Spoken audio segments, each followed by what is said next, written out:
පළවෙනි කොරින්ති 10 වෙනි පරිච්ඡේදය. මක්නිසාද සහෝදරයනි අපගේ පියවරු සියල්ලන් වලාකුළ යට සිටි බවත් සියල්ලන්ම මුහුද මැදින් ගිය බවත් සියල්ලන්ම වලාකුළෙහිද මුහුදෙහිද මෝසෙස්ට බවතිස්ම කරනු ලැබූ බවත් සියල්ලන්ම එම ආත්මීක කෑම කෑ බවත් සියල්ලන්ම එම ආත්මික බීම බී බවත් නුඹලා නොදැන සිටිනවාට නොකැමැත්තෙමි.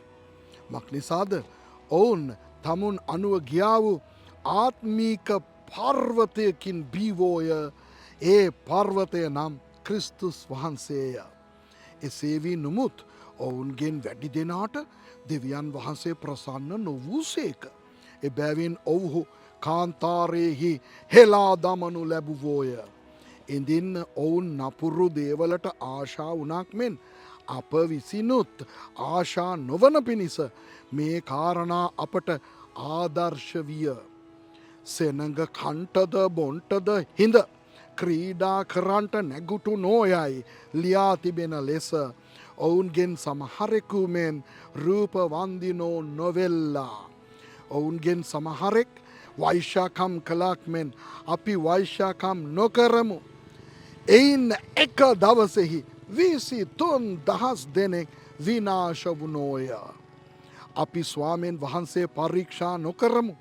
ඔවුන්ගෙන් සමහරෙක් පරීක්ෂා කොට සර්පයන්ගෙන් නාස්ති වුණෝය. නුඹලා නොකොඳුරල්ලා. ඔවුන්ගෙන් සමහරෙක් කොඳුරා විනාශකයාගෙන් නාස්ති වුණෝය. ඒ සියල්ල ආදර්ශයක් වශයෙන් ඔවුන්ට සිද්ධ වුණේය. ඒවා ලියා තිබෙන්නේ කාලවල කෙලවරට පැමිණ සිටින්නා වූ අපට අවවාද පිණිසය.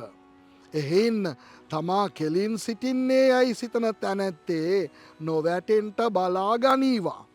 මනුෂ්‍යයා විසින් ඉසිලිය හැකි පරීක්ෂාවක් මිස අනිකක් නුඹලාට පැමුණුනේ නැත.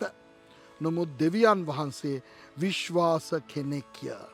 උන්වහන්සේ නුඹලාගේ පුළුවන්කමට වඩා නුඹලා පරීක්ෂා කරනු ලබන්ට ඉඩ නොදී නුඹලාට පරීක්ෂාව ඉවසිය හැකිවන පිණිස ඒ සමග ගැලවෙන මාර්ගයද සාදා දෙනසේක. එහෙන් මාගේ ප්‍රේමවන්තේනි රූප ඇදහීම කෙරෙන්න පලා දුවපල්ලා. ඥානවන්තයන්ට මෙන් කතා කරමි.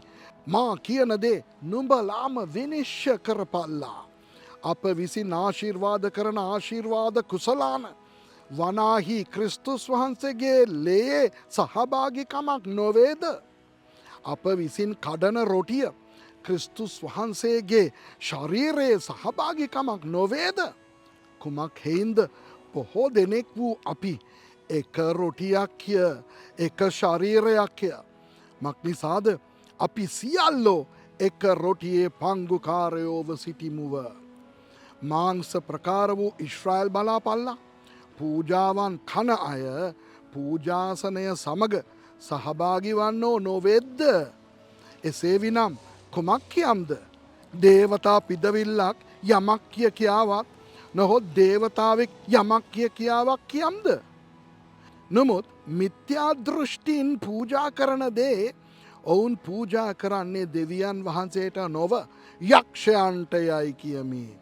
නුඹලා යක්ෂයන් සමග සහභාගිව සිටිනවාට නොකැමැත්තෙමි.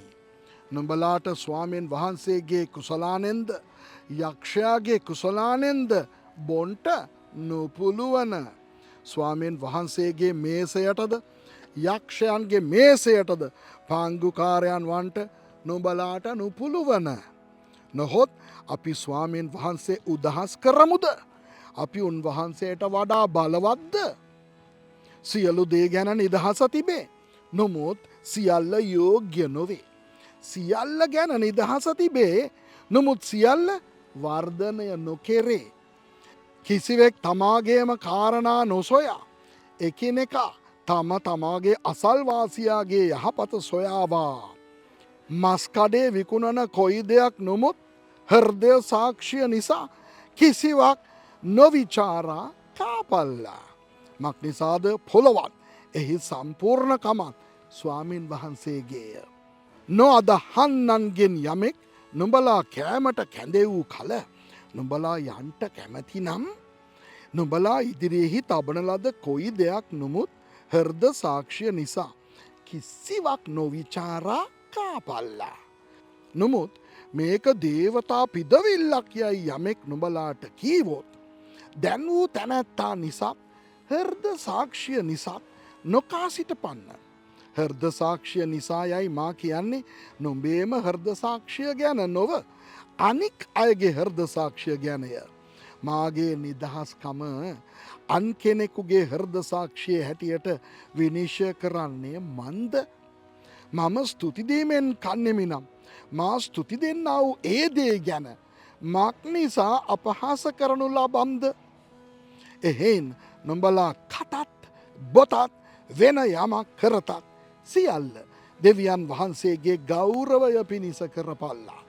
මම මාගේම ප්‍රයෝජනය නොසොයා බොහෝ දෙනෙක් ගැලවෙන පිණිස ඔවුන්ගේ ප්‍රයෝජනය සොයා සියලු දේවලදී යම්සේ සියල්ලන් ප්‍රසන්න කරම්ද එසේම නුඹලත් යුදෙව්වරුන්ටවත් ග්‍රීක්වරුන්ටවත් දෙවියන් වහන්සේගේ සභාවටවත් බාධා හේතු නොවී සිටපල්ලා.